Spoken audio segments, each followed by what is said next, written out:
Viralnya video yang diduga penampakan sesosok yang berpakaian putih di teras rumah yang diketahui kosong. Video viral ini dibagikan melalui akun TikTok @hanifah_syatiri.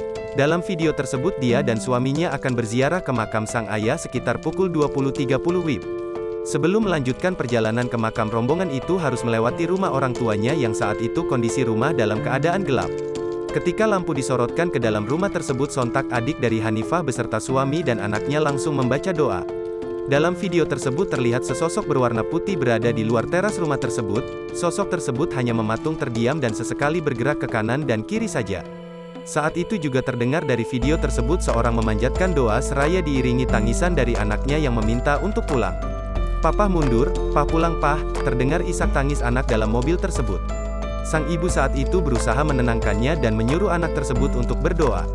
Menurut Hanifah, rumah orang tuanya tersebut memang kosong dan tidak berpenghuni. Adapun sang ibu yang awalnya tinggal di rumah tersebut sudah lama pindah dan tidak tinggal di rumah